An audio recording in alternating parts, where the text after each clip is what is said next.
Ladies and gentlemen, welcome back. Episode number 190 of the Coarse podcast. With you as always this evening, host creator Shawn Rosler. How's everyone doing? I know it's been a while. This is one of those episodes you never want to do, but you know someday you'll have to do it. And up front, apologies from me for the time away, but it was needed. It was necessary. But with that in mind, I can think of no more appropriate day than Father's Day to record my thoughts about one half of my existence and a solid influence on me culinarily, which can be taken many ways. I'm talking, of course, about my dad, Raymond Pat Rosler, who was unexpectedly taken from us on May 12th, 2022. It was sudden, it was quick, and I wish I had more time to tell him all that we were about to talk about, but honestly, would more time ever be enough? I know from his wisdom that it would never be, that we get what we get, and the best thing we can do with it is to celebrate it. And so, celebrate we shall. Tonight's episode will be a celebration of my dad this Father's Day and how he shaped me culinarily. How he shaped our family culinarily, whether we realized it in the moment or not. We'll talk about food memories, some traditions on his days off, and just about how he was ever so slightly ahead of the curve, though I will go kicking and screaming against some of the ungodly uses of an air fryer and his incredibly cheap but seemingly indestructible grill. All that and more. I hope you're listening, Dad. Hell, I know you are. You were, now you are, always proud, no matter what I did, no matter what I do.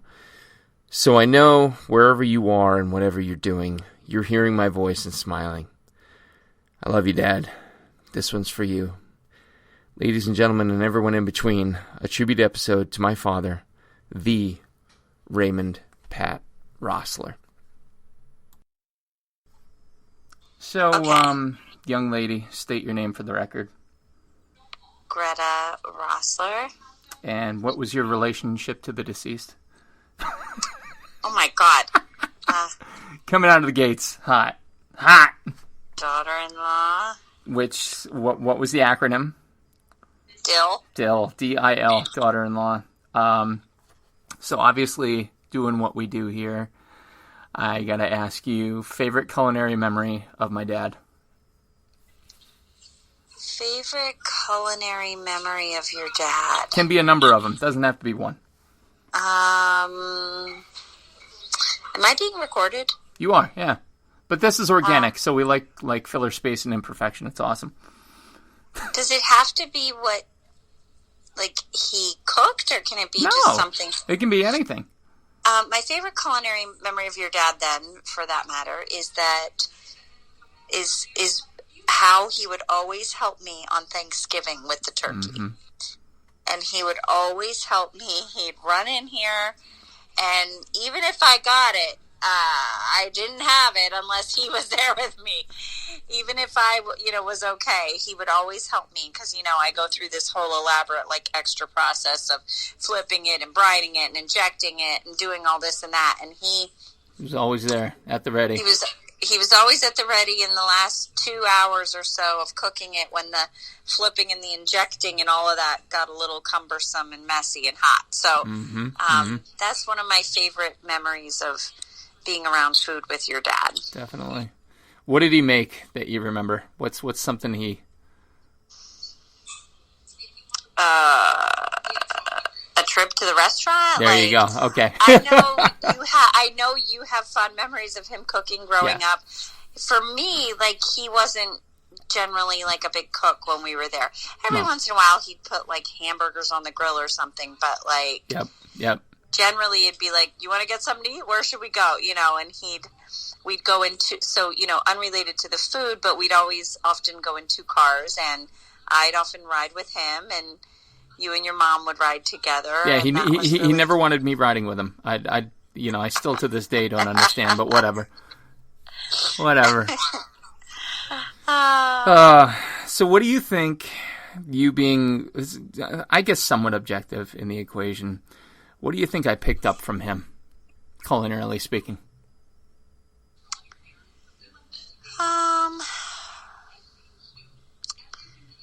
I don't. Oh boy, what did you pick up from him? Yeah. Well, I think in some ways you have a lot of like very, basic foundation that probably came from him. Yeah. Just in terms of like basic proteins, basic. Mm-hmm. I'll say starches because I don't even really know that he ever made vegetables other than a can of corn, which is very endearing. But like I think I'm guessing maybe some of your enjoyment of like the most simple steak, although he would do it well done, which is a shame. Blasphemous. But Blasphemous. I think maybe did that come from him? Possibly. Yeah. I don't know. That's why I'm asking you and you people in general, family-wise. So, anything else to say about the man, the myth, the legend? Well, there's a lot to say about him. Sure. I miss him. Yeah. I miss his presence, and he was a one-of-a-kind kind of guy. And when it comes to food, which is what your podcast is about, the memories of him weren't actually about the food. It was about, because he and I and you and I and he didn't share love of the same type of food. But, over the years, he really did embrace, like initially when we first got together and we'd make things that were kind of off the wall in his mind, he didn't really express enjoyment of that. But over the past 20 years, he did come to embrace it, and he would express appreciation for it, and he would actually try some of the things that would definitely not be his choice. But all the memories I have about him with food are really about what was going on around the food more than the food. Which just goes to show, it's what we say, it's what obviously you and I believe. Food goes beyond the food itself. It's the experience, so. In some ways, but there's a lot of time. If you could ask me about a lot of things in my life, and I could talk about the food itself. Mm-hmm. With your dad, it's about, I'm cooking that turkey, and he wants to jump in there and help me, and he just piled a whole bunch of Walmart bags on the counter, and it's full of God knows what, and we're going to get some treasures out of that, and... Yep. Or it's about driving in the car to the diner with him, or it's about washing dishes after dinner. Yeah, washing dishes together after dinner, or it's about him making us that coffee that we would just look at each other like, what the hell is this? It's about that. It's about the love that came from those experiences. That it is. For me. That it is. Thank you, honey. Thank you, honey. I love you. Love you, too. What's your name? Raymond. Yeah, Raymond. Raymond Patrick Rosler, right? Right. Hey, I want to ask you some questions about Grandpa, okay? Okay. Come here. Come close. How much did you like taking cookies out of Grandpa's cookie jar? A lot. Did you take a lot of them? Yeah. What kind did he have in there? Do you remember? Chocolate chip cookies. He did. He had those, and he had, like, Oreos, right? Right. Yeah. Now, did Grandpa make you oatmeal, too? Yeah. Aw, did you like that? Yeah. Yeah? What was your favorite thing to do with Grandpa? Play games with them. Like what? Like freeze dance. Nah, did you like to sing when he played guitar? Yeah. Well, what was the song we sang? It was called Twinkle Twinkle Little Star. Twinkle Twinkle Little Star. Do you want to sing it for everybody? Yeah. Go ahead. Twinkle Twinkle Little Star, how I wonder what you are. Up above the world so high, like a diamond in the sky. Twinkle, twinkle, little star, how I wonder what you are. Good job, buddy. Grandpa would have liked that. What do you want to say to Grandpa? Thank you. And? Bye. Love you. Say it loud. Love you! Ready for this? What? Ready for me to hear it? Yeah, we'll play it back. Say goodbye to everybody. Goodbye, everybody. And next up in the queue, as logic would dictate, we have the middle wonder, Charles Chazzy Chipper Rosler. How's it going, sir? Very good. Chasman, if Chasman. May we be so bold as to call you Chasman. Also a Grandpa reference. Thinking about Grandpa, thinking about stuff he made for you to eat. What would you say your favorite thing that he made you to eat was? He made us? Well, usually in the morning he came home with McDonald's. Mm-hmm. Sometimes we went to like Scarfalatos or Elegantes, which are like pizza places. Mm-hmm.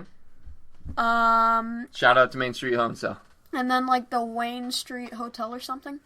The Wayne Hotel. Yeah. We'd gone to. But what do you remember him making for you at the house?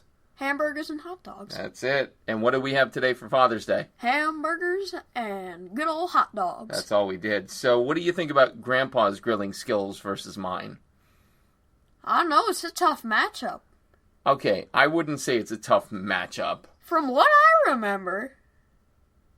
You're going to do this to me today, huh? I don't know. All right, fine. So I got room to grow. Well, we can't test it anymore. Yes, we can. Yeah, we can. We have ways.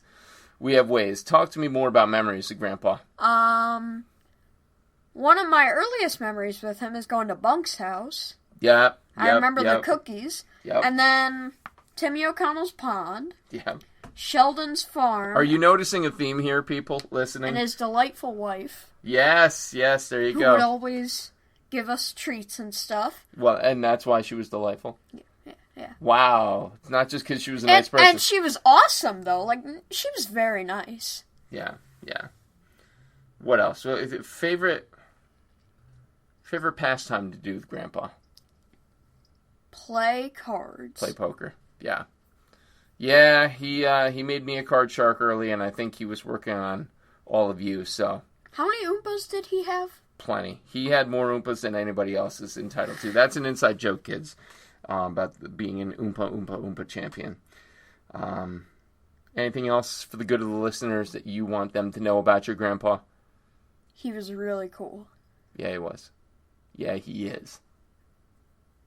Cool. Love you, buddy. Thank you.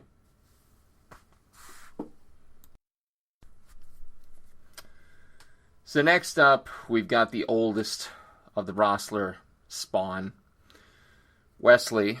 Say hi, Wesley. Hi, Wesley. See? That's how a joke works, kids. That's how it's written.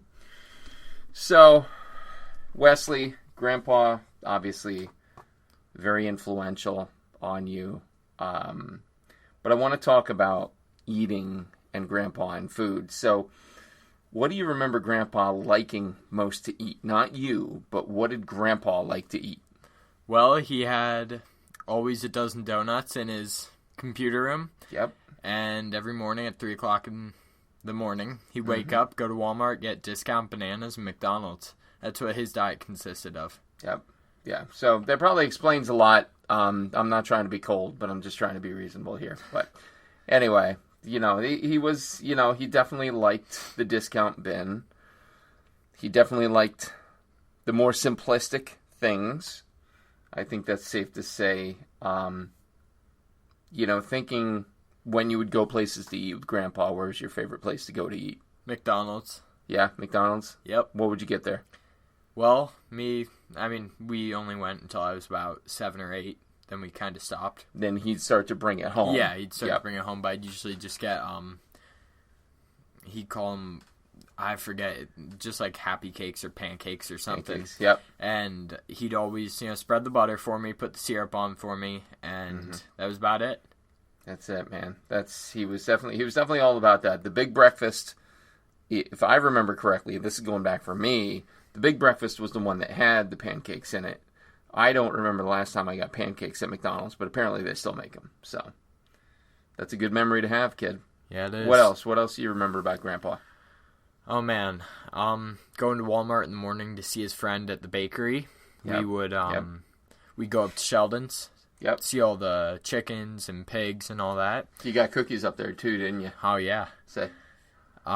We'd go to an old friend of his pond. We'd fish there for hours on end. Yep. Timmy O'Connell. Yep. Right? You'd feed the catfish with dog food, right? Well, we did until they stopped appearing. We know what happened to them. Yep. Yeah. So, good memories? Great memories. That's all you can ask for, right? Yep. All right. Anything else to add for the record? Other than... No, I'm good. I'm good. Okay. He was a good guy. I miss him a lot, but it was guy. good to it's good to think about him. I'm glad, Dad, that you know your oldest grandkid's like, oh, he's a good guy. Great, way to go. All right, very good. Thank you, sir. Yep, no problem. Hey, Mom. How's it going?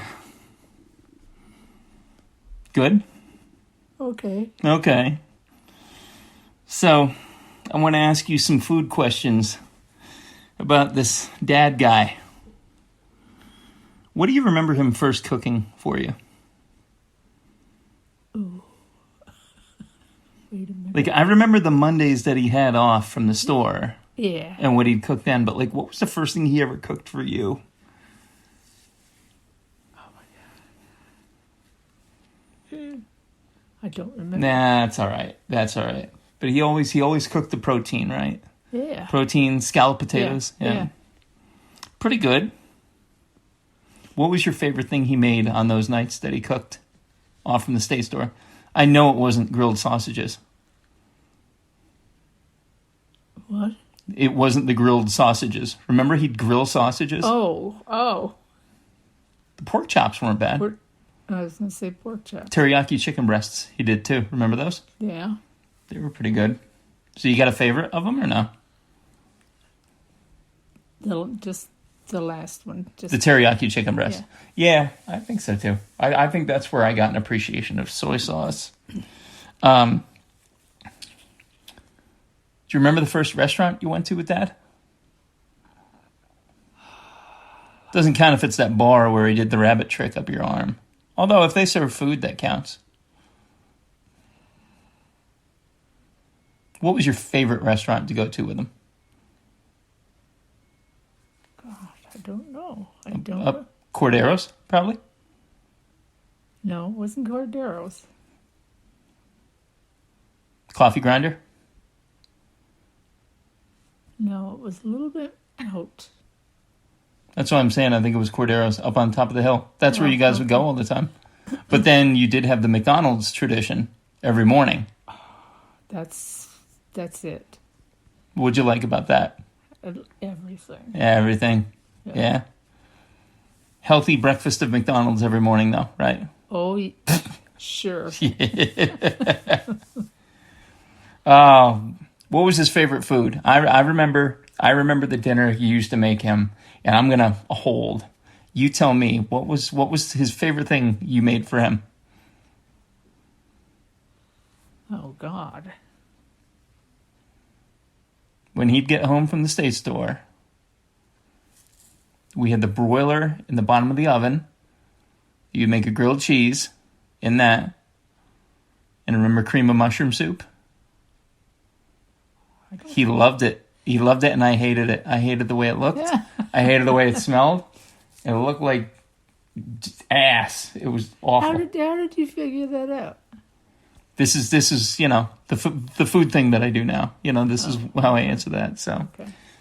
No, I know he liked that, and I know Thanksgiving turkeys.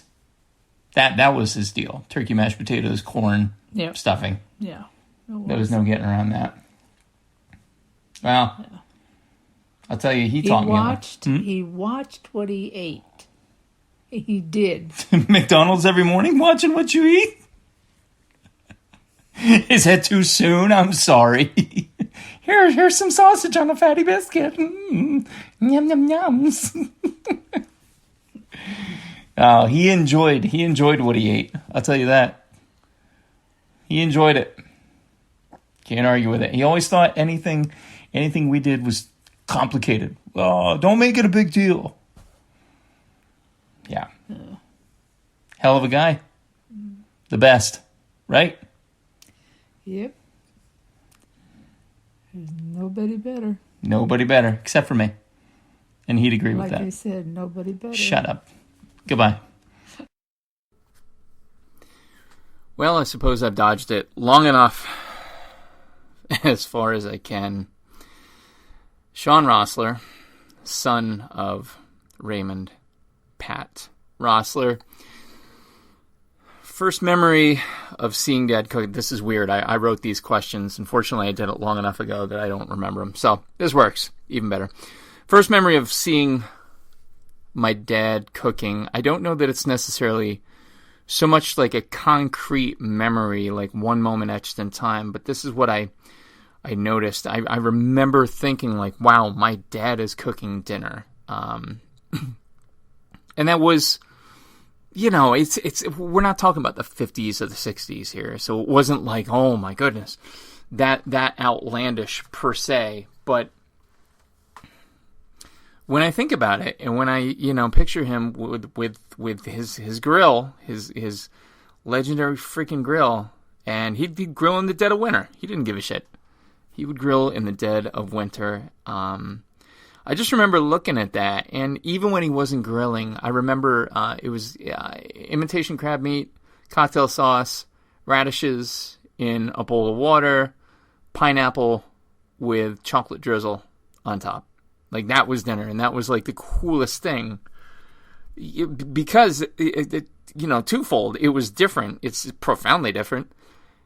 And it was my dad, Mom did tons of shit, but seeing my dad do it really kind of, I think, clued me in, really started to push me in a direction that like food was more than just this routine thing.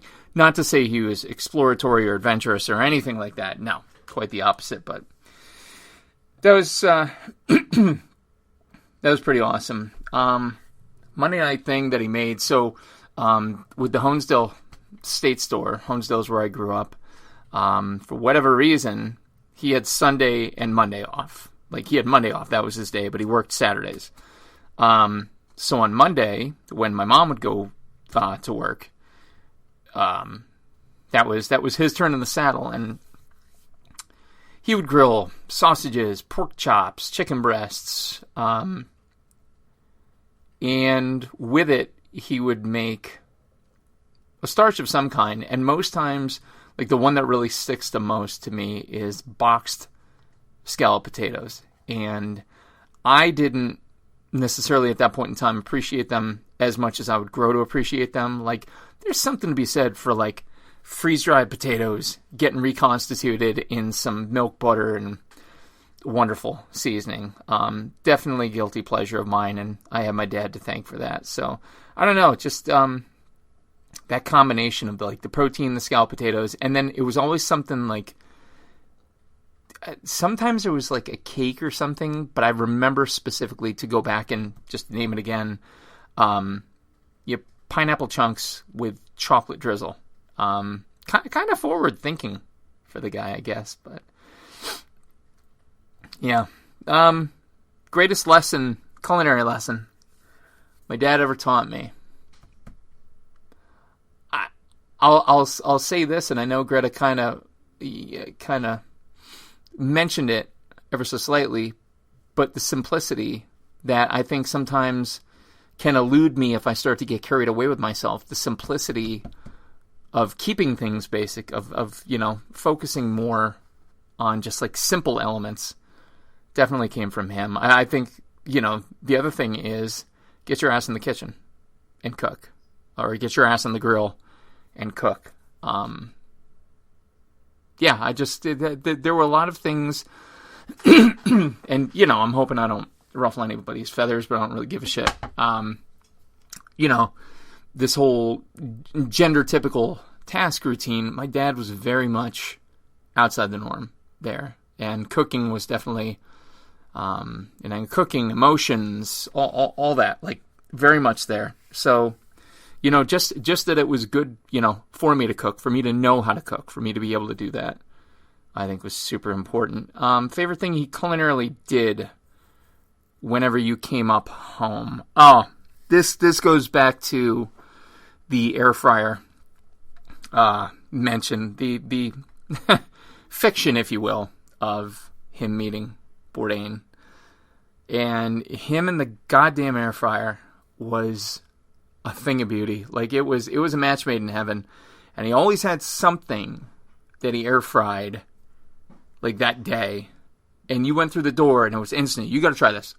Like, what is it? Wouldn't matter if it was air fried sewer rat or air fried bacon, which air fried bacon was a big deal to him. You tried it. There was always something to try. And then when I think about it, anytime I'm grilling, if you're around me, like, you're going to be sampling for me. And, I think it's when somebody leaves the frame that you start to see the connections you didn't even realize were there. So I think that's something he always did. And taking the boys to McDonald's, and just you're spoiling them in that way, I think is just so incredible. I don't know that that's necessarily a culinary thing, but it does involve food, so it's my show. Shut up, it counts. Yeah, there's no real words to fill in. That loss that you seek to fill in the gaps, you seek to make the connections. And it's going to take a while. It's going to take a while to realize too. The culinarily stuff, whenever I went up to Honesdale, I got to dry dishes, which at 34 Stanton, that's a freaking honor. And then my favorite thing, when he came here, for holidays and whatnot, is like Grit said, man, he was strapped, locked, and loaded. He was in the mix. And then when everything was done, I knew that I could go hit the couch in a food coma, because Pat Rosler, among other things, was the king of washing dishes. He can never do it quite right, not by his standard. Or maybe that was just me. I'm sure everybody else was okay. I just got it. And I loved it. I loved every second of it. Dad to me in a single word. Oh, boy. Why'd I write this? Shit.